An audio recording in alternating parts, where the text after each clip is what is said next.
Welcome to our new series, the 200 Movie Challenge. Our goal this year is to watch 200 movies that we haven't seen yet. If you want to listen to the full podcast where this clip is from, the link will be in the description.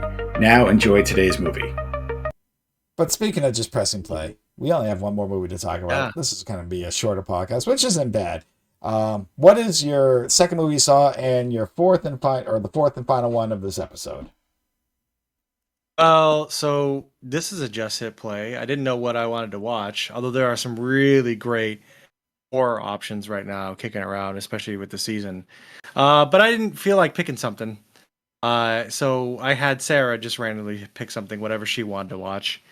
And the movie that we watched was called The Watchers. Had kind of a spooky cover to it. So I had no idea what I was getting into, and what I found out was, it revolves around this like late 20s girl who's kind of in Ireland, living there, working at a pet shop. It's also Dakota Fanning, which I was like, what do I recognize this woman from? Oh yeah, Dakota Fanning when she was a little. Okay, she grew up. Yes, thank you. Yeah. So I was like, okay, Dakota Fanning. All right, cool. So, all right. And basically what it is that there's an untouched forest in Ireland. And if you go in there, you don't come out. Okay. Right? You've heard this before. Yep. So there are no maps or anything like that. And so through a series of circumstances, which is my favorite thing in any movie, she finds herself in this forest. And in this forest, there's like a kind of a bunker that she ends up escaping into because she can't find her car.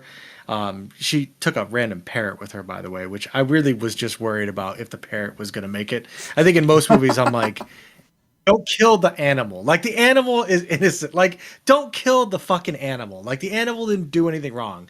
Kill the people, fine. But don't kill the fucking animal. Like that, I don't like that. But yeah, she ends up in this bunker. She meets a bunch of other people that are like stuck in the bunker too, and they can't come out. And there's all these rules. I know you love your rules.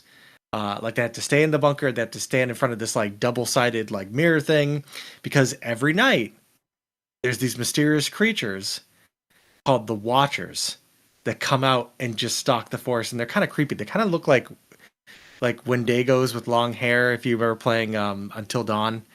They kind of like look like that. Like they're kind of tall and skinny. They're just whatever you'd expect. And so these people kind of have to, they have to stay, in this bunker at night, or else they'll be pretty much torn apart by these things called the Watchers. Pretty like formulaic, predictable horror movie. Okay. Nothing in this movie caught me by surprise. And they even tried to add some twisty stuff at the end that I also kind of saw coming, because I was like, okay, is this where it's going? And it didn't exactly go there, but then the twist was like, when it was revealed, I was like, yeah, I mean, okay. The only thing with this movie that I felt that it didn't really do was build any sort of really tension for this kind of situation. Yeah, it was kind of scary, and the monsters were scary, and they did a thing where they didn't really show the monsters, right? Let me know if this reminds you of a specific director, but they didn't really show you the monsters. They kind of build up, and then they eventually, there's a resolution, and then there's like, when you think there's a resolution, then there's like extra twist put on top of it. What a twist. And so, yeah, because there's another director that does kind of these twisty things. Mm-hmm. And I didn't realize who I was watching in this situation, but there's another director named M. Night Shyamalan. That's what I was thinking. Who you may know Yeah. from such movies as The Sixth Sense. If you haven't seen The Sixth Sense, by the way, Bruce Willis is dead the whole time. Dun, dun, dun. If you haven't seen it, you're probably whatever, Gen Alpha, and I don't care. You're 24 years too Bruce later, Willis, whenever that came out. sorry. You know what? You should have avoided the internet, because the internet is the house of spoilers. He does this kind of thing, like even with The Village, or like The Happening, where it's like it's not all like it seems, right? Correct. Right. So Lady in the I was Water. very We could go on and surprised on, yeah. when it was directed by his daughter. What? So his daughter, this is her directorial debut. So she directed this movie, and it feels very M. Night Shyamalan. So that family, this must be just what they love watching or their vibe or anything. And she's, a legit director on her own. It looks like she went to NYC and all that. So, that's cool. But again, it was just more focused on like kind of a spooky vibe than and then the twist. And so I feel like where M. Night Shyamalan has gone wrong, and I'm not trying to put her, to answer for her father's movie making, who he's still making movies. But like when it just becomes about the twist and you forget about everything else. It's like, okay. And the twist is not even that interesting.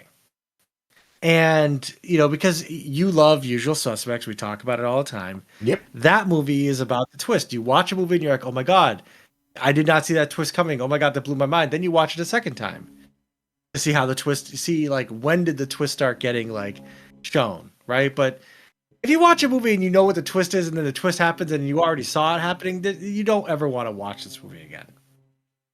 Right?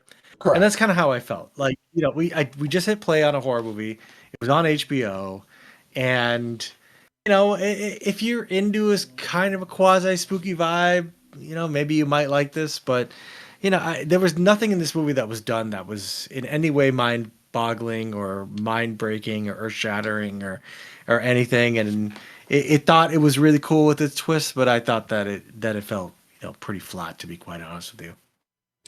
Yeah, the last M. Night Shyamalan movie I saw, me and Jill actually went to theaters like 10 years ago, and we saw a movie called The Visit. And it was very... Visit? The Visit, which... Like, M. Night Shyamalan's got in, like, waves. And there's something... So you can tell this is a little bit M. Night Shyamalan, but what was cool about this, and I say cool because it's more mid, like it was on this. So... Real quick, yeah, it's basically two grandkids go visit their grandparents or staying them for like a little vacation, but the grandparents are kind of weird and weird things are happening. Mm-hmm. I'll leave it at that. But the stuff that happens in it is more believable. Like, to me, it's something that can actually happen. Whereas, we talked about like the Sixth Sense, I mean, unless depending on how you feel and go, like the aliens and science, like, but like you can see this and like, oh shit, this could actually somewhat happen. So it was weird twists, but it wasn't, because he's had a lot of movies since then, which are just twists for twist sakes. And you're like, why the fuck would you do? What's the point? So anyhow, though, but yeah, that's the last thing. He definitely has a vibe. And I feel bad for his daughter because I kind of wish she would have kind of carved her own legacy. But if this is what she wants to do, that's fine as well. So, but where are we at, Soto? This is your 82nd movie as you climb slowly to 100. And obviously, this is not in your top 5, let alone second best film like the one we just talked about. I feel we're a lot lower. So where are we at on your list of movies? Well, it's probably... It's not bad. It's not great. It's got its problems. So for me, I feel like right beneath Working Man and above Insidious: The Red Door is kind of where I would put this. Just kind of like, it's got flaws. It wasn't great. I mean, because Working Man was interesting until it just wasn't. And I wouldn't say that Insidious: The Red Door is better than this. So I'd say, what is that, number 69? That's probably a good place for the watchers. Okay. I'll never watch it again.